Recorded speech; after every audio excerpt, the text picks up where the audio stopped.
एक छोटी बच्ची की कब्र पर रोजाना एक बिल्ली आकर रोती और लात मारती, मगर कोई भी इसके पीछे का राज अभी तक जान नहीं सका था। एक दिन पुलिस वाले की नजर जब इस नज़ारे पर पड़ी तो वो बहुत हैरान हुआ। जब बिल्ली कब्र पर पंजे मारकर चली गई तो पुलिस वाले ने कब्र खोदने का आदेश दे दिया। लेकिन जैसे ही कब्र खोली गई, सबके पैरों तले से जमीन खिसक गई, क्योंकि उसमें मुझे पुलिस में नौकरी करते हुए 3 साल हो चुके थे। लेकिन इन 3 सालों में मैंने कभी भी ऐसा अजीबोगरीब किस्सा नहीं सुना था। पिछले कुछ दिनों से मैं लगातार लोगों की शिकायतें सुन रहा था कि एक बिल्ली है जो एक बच्ची की कब्र पर जाकर जोर जोर से रोती और लात मारती है। गांव वालों का मानना था कि जैसे वो बच्ची अभी भी जिंदा है। उनकी ये बातें सुनकर मुझे उनके अंधविश्वास पर बहुत गुस्सा आता था, क्योंकि ऐसा संभव ही नहीं था। लेकिन ये एक गांव था जहाँ के लोग अधिक पढ़े लिखे नहीं थे, इसलिए उनसे इस तरह की बातें सुनना कोई बड़ी बात नहीं थी। आज भी मैं लापता लोगों के मामलों को देख रहा था कि अचानक एक औरत बदहवास हालत में पुलिस स्टेशन में दाखिल हुई। वो जोर जोर से रो रही थी।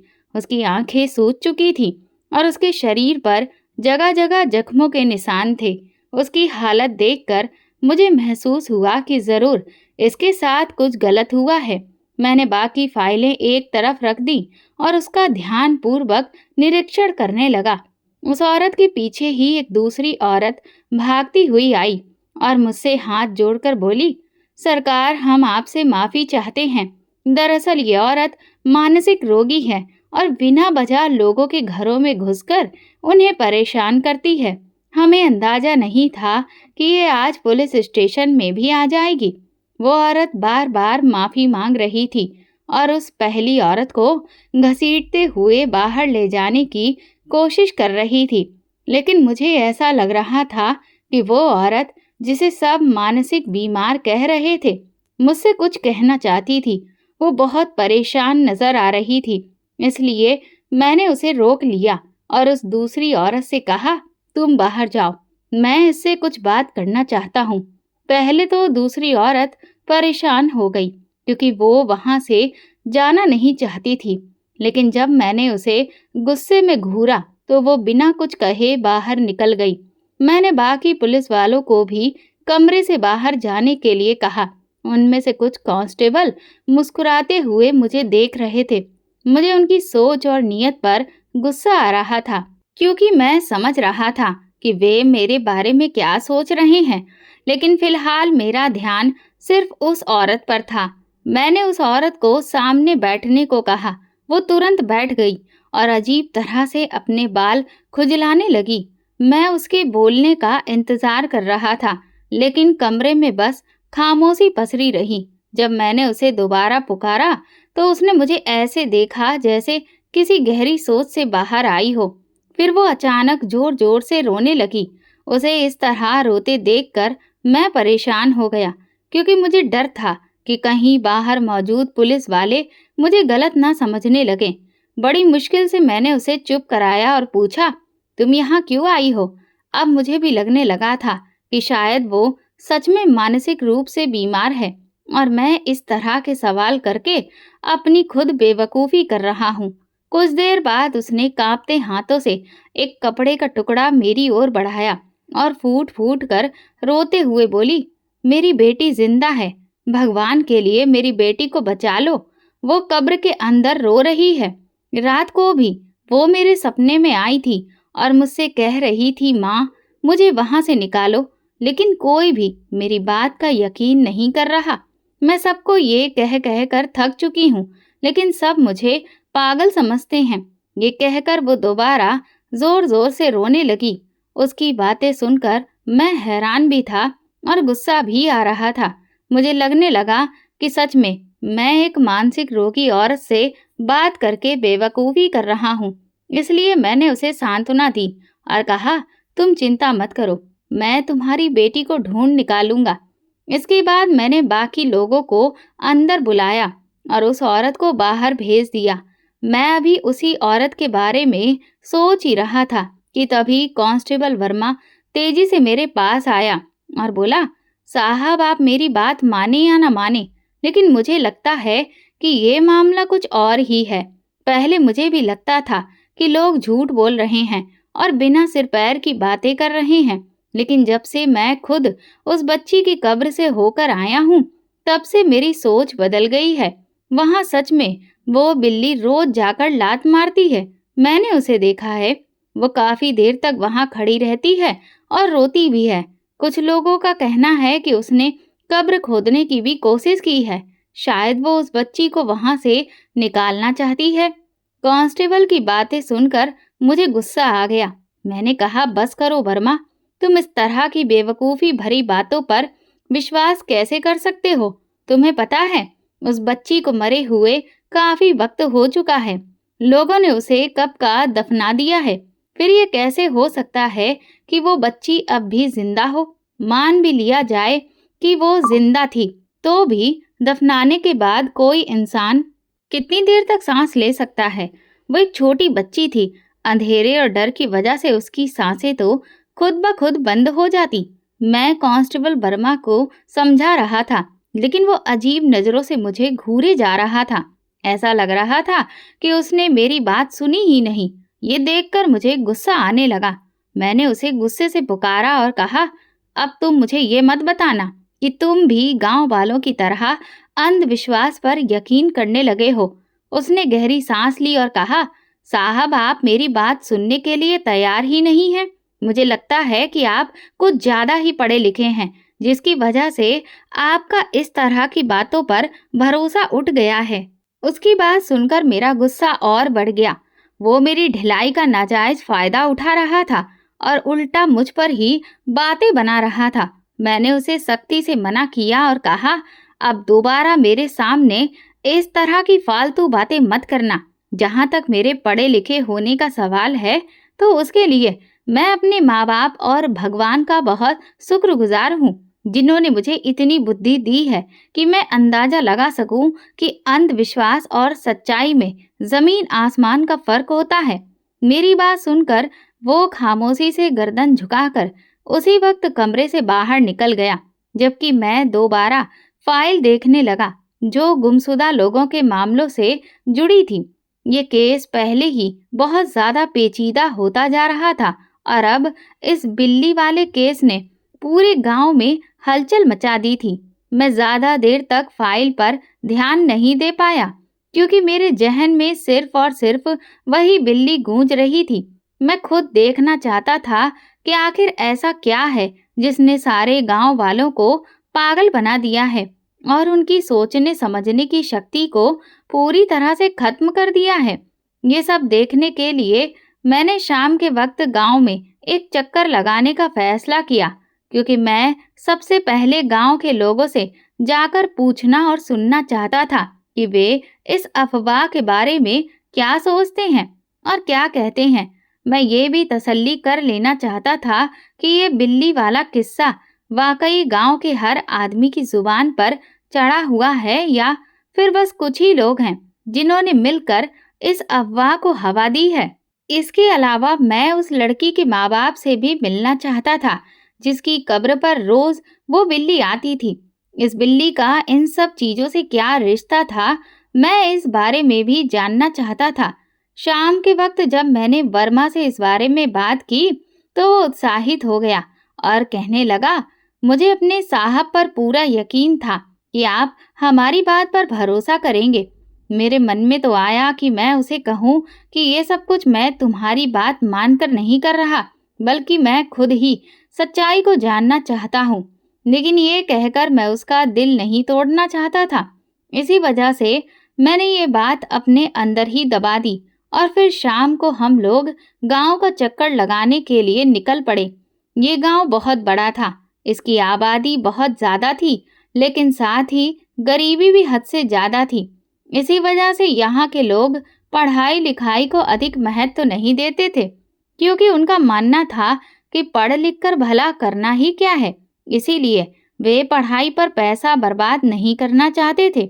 मैं कुछ दूर चलकर एक गली में दाखिल हुआ ही था कि तभी मुझे एक औरत की आवाज सुनाई दी, जो मिर्च मसाला लगाकर दूसरी औरत से बात कर रही थी।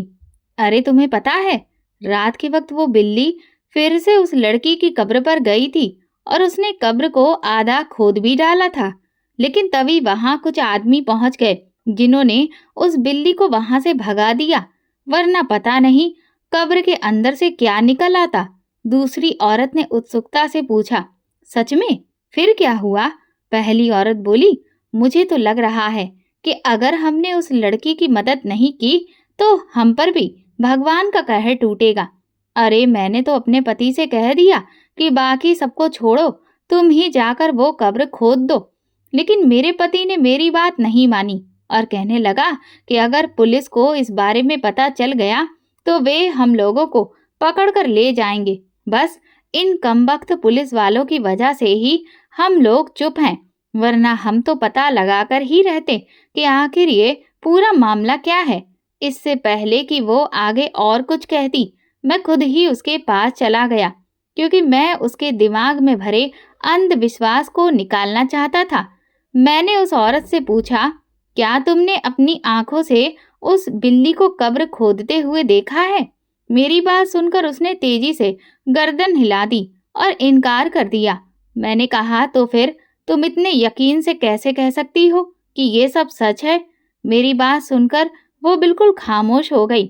इससे पहले कि मैं वहां से जाता, उसने मुझे दोबारा पुकारा और कहने लगी, गांव में सब लोग इस बारे में बातें कर रहे हैं।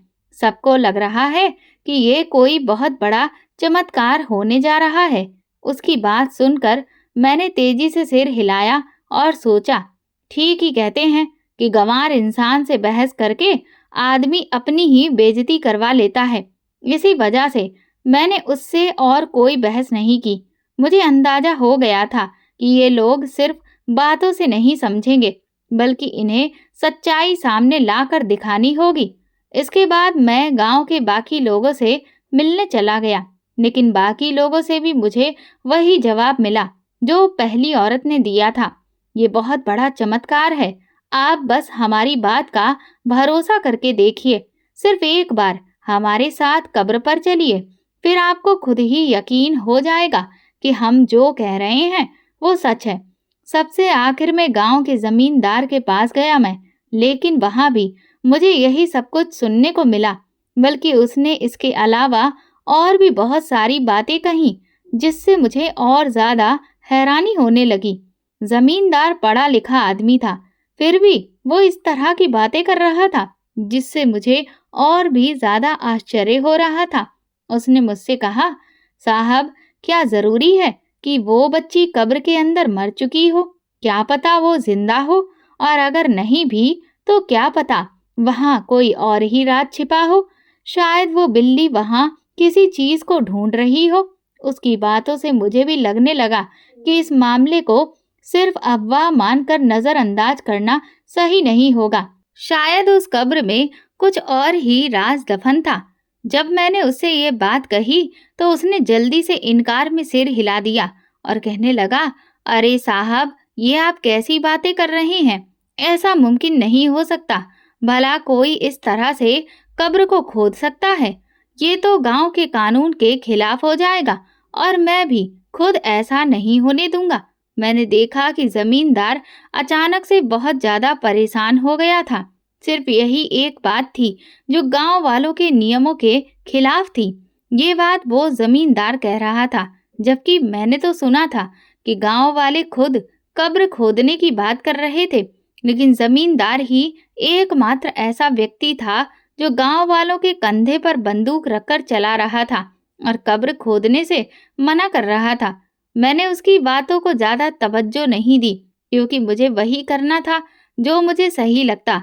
मैं बस उन्हें इसलिए बोलने का मौका दे रहा था ताकि मैं ये जान सकूं कि वे कितनी दूर तक सोच सकते हैं और उनके दिमाग के घोड़े कितनी तेज दौड़ सकते हैं।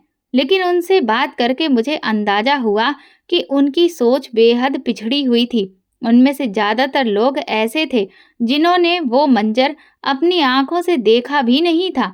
इसके बावजूद वे इन सारी बातों पर आंख मूंद कर यकीन कर रहे थे। अब ये मामला और भी ज्यादा पेचीदा होता चला जा रहा था। काफी देर तक मैं जमींदार के साथ बैठा रहा और बातें करता रहा। वो काफी बेचैन लग रहा था।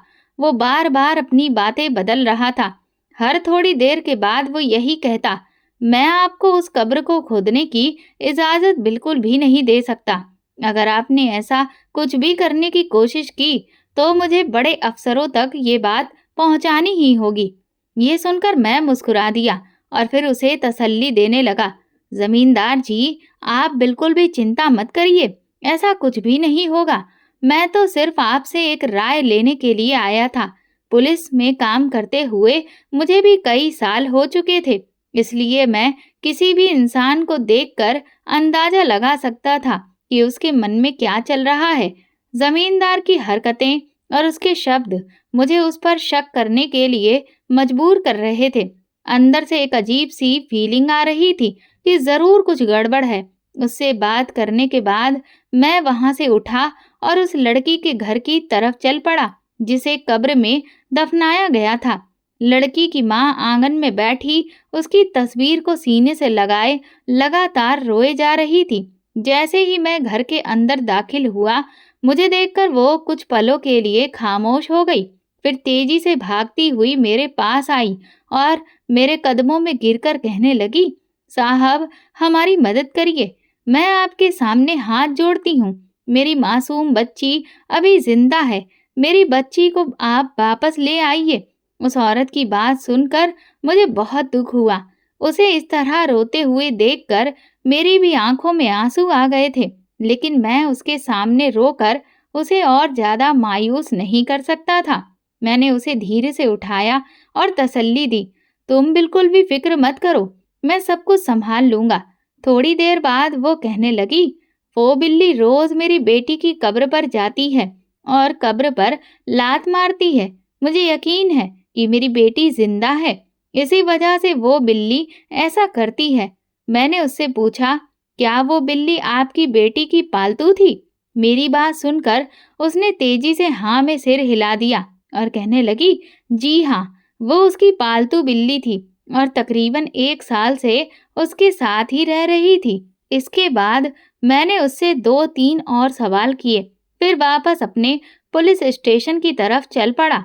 वापसी में मेरा दिमाग पूरी तरह से उलझा हुआ था।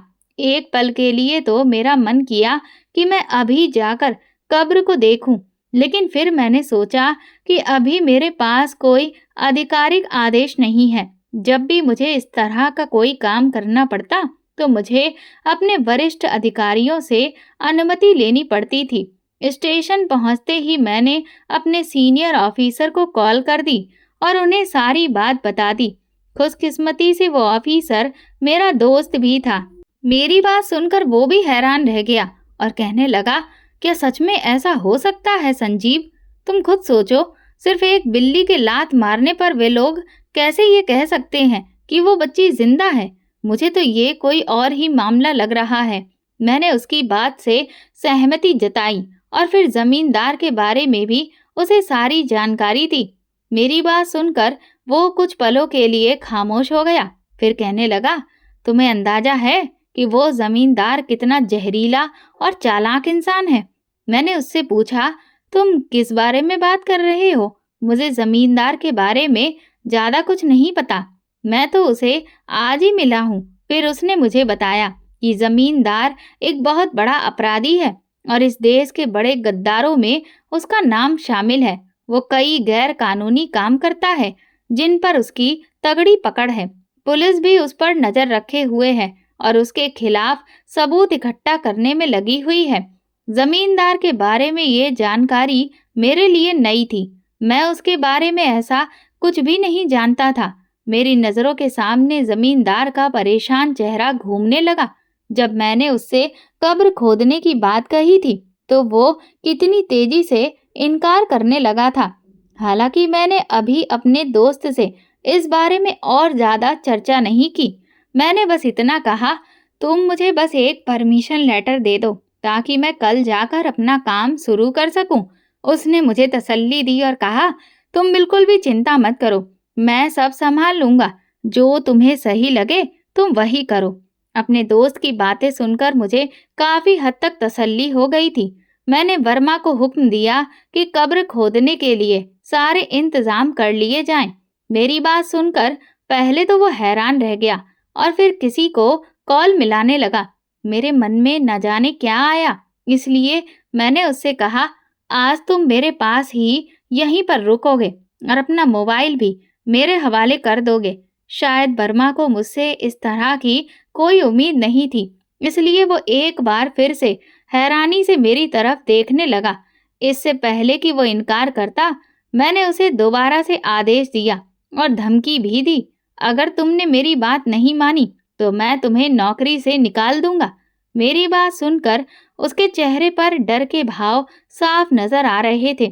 मुझे इस तरह गुस्से में देखकर वो कहने लगा, साहब आप मुझे माफ कर दें, मैं बस आपको अपना मोबाइल देने ही वाला था। ये कहकर उसने अपना मोबाइल जल्दी से मेरे हवाले कर दिया। मैंने पहले ही इंतजाम करने के लिए कहा था, लेकिन अब उसकी इस तरह की हरकतें देखकर मुझे अंदाजा हो गया था कि ये आदमी जरूर कोई ना कोई गड़बड़ कर देगा। इसीलिए मैंने तुरंत एक और कांस्टेबल को बुलाया और उसे कब्र खोदने का इंतजाम करने के लिए कहा। पहले मैं सोच रहा था कि कल जाकर ये सारा काम करवाऊंगा, लेकिन अब मुझे अंदाजा हो गया था कि अगर मैंने इसे टाल दिया तो शायद बहुत देर हो जाएगी। मैं चाहता था कि ये काम रात के अंधेरे में ही कर लिया जाए। मैं कब्र वाले इलाके में पहुंच गया था। मैंने देखा कि कब्र से थोड़ी ही दूरी पर एक बिल्ली बैठी हुई थी। हमें वहां देखकर वो ऊंची आवाज में चिल्लाने लगी। उसे चिल्लाता देखकर बर्मा जल्दी से मेरे पीछे छुप गया। बर्मा को इस तरह डरते हुए देखकर मुझे बहुत गुस्सा आया। मैं सोच भी नहीं सकता था कि एक पुलिस वाला इस कदर डरपोक हो सकता है। मैंने गुस्से से उसे सामने आने के लिए कहा। कांपते हुए वो दोबारा मेरे साथ आकर खड़ा हो गया। मैं बिल्ली की तरफ बढ़ने लगा। मुझे देखकर वो लगातार पीछे हटती जा रही थी और अचानक ही वो वहां से भागने लगी। वर्मा चिल्लाने लगा, साहब इसके पीछे मत जाइए, मुझे लग रहा है कि ये कोई और ही मामला है। मगर मैंने उसकी बात नहीं सुनी। बिल्ली थोड़ी ही दूरी पर थी। इससे पहले कि मैं उसे पकड़ता, अचानक मुझे तेज फायरिंग की आवाज सुनाई दी। इसके साथ ही मुझे बर्मा के चीखने की आवाज भी सुनाई दी। साहब, वहां कुछ लोग हैं जो फायरिंग कर रहे हैं। मेरा ध्यान बिल्ली से हट गया और मैं तेजी से बर्मा के साथ उस तरफ चल दिया, लेकिन मैंने अपने बाकी साथियों को कब्र के पास ही रुकने के लिए कहा। जब मैं वर्मा के साथ वहां पहुंचा तो वहां कोई भी नहीं था। मुझे हद से ज़्यादा हैरत हो रही थी। थोड़ी देर बाद वहां से एक बूढ़ा आदमी निकला। वो मुझसे बोला, सुनो पुलिस वाले, रात के अंधेरे में ये काम मत करो। सुबह रोशनी में सब गांव वालों के सामने ये सब करना, ताकि दूध का दूध और पानी का पानी हो जाए। अभी अगर तुम्हें कुछ पता भी चल जाता है तब भी कोई तुम्हारी बात पर यकीन नहीं करेगा, क्योंकि गांव वाले अंधविश्वासी लोग हैं। मैंने गहरी सांस ली और ना चाहते हुए भी अपने लोगों को लेकर वापस आ गया, लेकिन मैंने 2 काबिल भरोसेमंद लोगों को वहां पर छोड़ दिया। ना जाने क्यों मुझे ऐसा लग रहा था कि अगर हम सभी लोग वहां से चले गए तो रात में कुछ ना कुछ जरूर ऐसा हो जाएगा जो सब कुछ बदल देगा। वो पूरी रात मैंने जागते हुए इसी मामले के बारे में सोचते हुए गुजारी। सुबह तड़के ही मेरी आंख लग गई थी, लेकिन मैंने एक अजीबोगरीब सपना देखा जिसकी वजह से मैं डर के मारे उठ बैठा।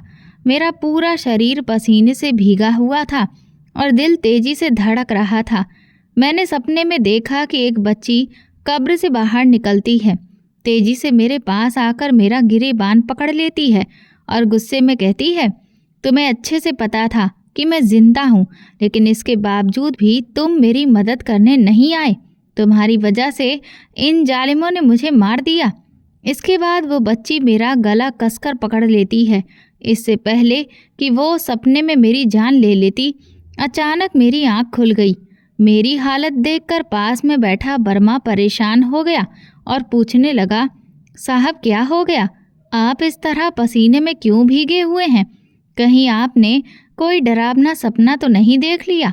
उसकी बात सुनकर मैंने सिर हिलाया और कहा, हाँ, सच में मैंने अभी एक बहुत ही डरावना सपना देखा था। अब मेरा दिल बेचैन हो गया था कि मैं किसी भी तरह कब्र के पास पहुंचूं और उसे खुदबा कर देखूं। करीब 1 घंटे के बाद मैं फिर से उस जगह पर वापस पहुंच गया। मैंने देखा कि मेरे लोग अभी भी वहीं पर खड़े थे। उनकी हालत बहुत बुरी लग रही थी।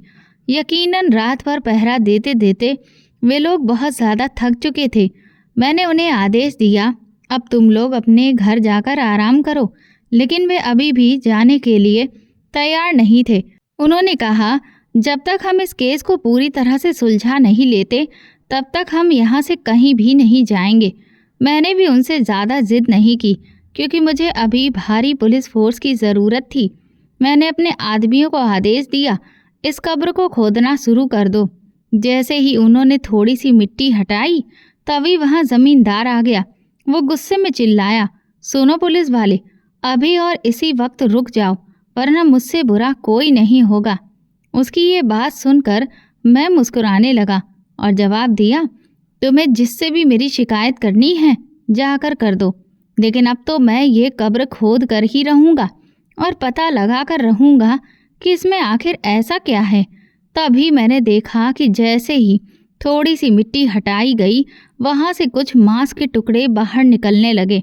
जैसे ही वे टुकड़े बाहर आए, बिल्ली तेजी से भागती हुई आई और उन टुकड़ों पर टूट पड़ी। ये देखकर मुझे अंदाज़ा हो गया कि बिल्ली किसी और वजह से नहीं बल्कि यहाँ पड़े इन मांस के टुकड़ों की वजह से ही बार बार आ रही थी। लेकिन सवाल ये था कि ये टुकड़े यहाँ पर कौन रख कर गया था। अब एक और बात थी जो मुझे परेशान करने में लगी हुई थी। मैंने अपने साथियों से कहा कि वे कब्र खोदना जारी रखें। थोड़ी देर बाद जब कब्र और ज़्यादा खुद गई तो देखा कि वहाँ तो सब कुछ बिल्कुल सामान्य था। ऐसा महसूस हो रहा था कि जैसे वहाँ कभी किसी को दफनाया ही नहीं गया हो। मैंने वहाँ से थोड़ी सी मिट्टी हटाई और उसे टेस्ट के लिए भेज दिया। करीब 1 दिन बाद जो रिपोर्ट आई उसे देखकर यह अंदाज़ा हुआ कि असल में उस कब्र में तो कभी किसी को दफनाया ही नहीं गया था। मुझे समझ में नहीं आ रहा था कि इस कब्र और उस लड़की की ये क्या कहानी थी। जब मैंने उस लड़की की अंतिम विदाई के बारे में पूछा तब मुझे पता चला कि उस बच्ची को तो वो ज़मींदार ही अंतिम विदाई देने के लिए ले गया था, क्योंकि वो एक विधवा औरत की इकलौती बेटी थी। वो विधवा औरत अपनी बेटी के लिए अंतिम संस्कार का सामान नहीं जुटा पा रही थी। फिर मुझे ये भी पता चला कि उस बच्ची को वहाँ लाने वाला भी ज़मींदार ही था। ज़मींदार ने ही सबको ये बताया था कि वो बच्ची उसे जंगल में मरी हुई मिली थी। ये बात बहुत लंबे समय से छुपी हुई थी और मुझे भी इसके बारे में कुछ नहीं पता था। दरअसल ये मामला आज से 2 महीने पहले का था और मैं 1 महीना पहले ही इस गांव में पोस्टिंग पर आया था। गांव में बच्चे लगातार गुमशुदा हो रहे थे। मुझे ज़मींदार पर शक होने लगा। उस समय तो मैंने उससे माफ़ी मांग ली और कहा, मैं दिल से शर्मिंदा हूँ कि मैंने आपकी बात पर भरोसा नहीं किया। लेकिन उस वक्त मैंने उसे कुछ भी नहीं बताया और चुपचाप उसकी हरकतों पर नज़र रखने लगा। मैंने अपने साथ काम करने वाले बाकी जूनियर पुलिस वालों से कह दिया था कि वे ज़मींदार के हर आने जाने और उसकी हर एक हरकत पर नज़र रखें। इधर मैं इस तरह से बर्ताव करने लगा जैसे मैं एक बेपरवाह पुलिस वाला हूँ और मुझे गांव के किसी भी मामले में कोई दिलचस्पी नहीं है।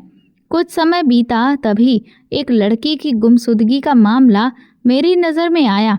मैंने सबको ये दिखाया कि मुझे इसमें कोई दिलचस्पी नहीं है, लेकिन अंदर ही अंदर मैं इस मामले पर काम कर रहा था। इसके कुछ दिनों बाद फिर से एक और लड़की की गुमशुदगी की खबर आई। अब मुझे पूरी सच्चाई का पता चल चुका था। मैंने अपने सारे मुखबिर गांव में और गांव के आसपास के जंगल में फैला दिए थे। मेरे एक मुखबिर ने ज़मींदार को एक लड़की के साथ जंगल की ओर तेजी से जाते हुए देखा था। थोड़ी ही देर बाद ज़मींदार ने उस लड़की को एक आदमी के हवाले कर दिया। मेरे आदमियों ने जब उस आदमी का पीछा किया तो पता चला कि जंगल के बीचों बीच एक खुफिया सुरंग थी। जहाँ ये ज़मींदार उन बच्चियों को ले जाता था। बहुत जल्द वो उन्हें दूसरे देश में बेचने वाला था। उन्हीं बच्चियों में से एक वही लड़की थी जिसकी कब्र पर लोगों ने अफवाह फैला दी थी कि वहाँ रोज़ एक बिल्ली जाकर लात मारती है। गांव वालों का मानना था कि इसका मतलब ये है कि वो बच्ची जिंदा है।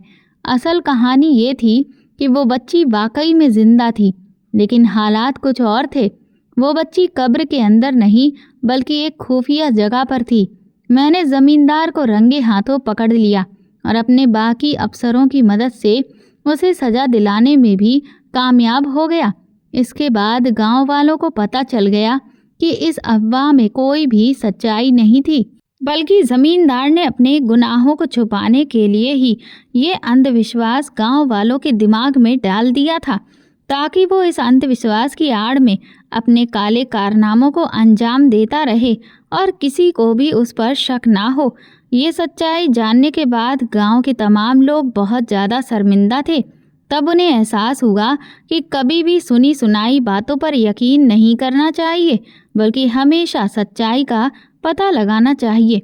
मैं भले ही कुछ समय के लिए ही इस इलाके में काम करने गया था, लेकिन इसके बाद मेरा ट्रांसफ़र होकर दूसरी जगह पर हो गया। लेकिन पिछली जगह के लोग मुझे आज भी याद करते हैं और मेरी बहुत तारीफ़ करते हैं। दोस्तों, अगर आपको हमारी कहानी पसंद आई हो तो कमेंट करके ज़रूर बताइए। वीडियो को लाइक करें और ज़्यादा से ज़्यादा शेयर करें।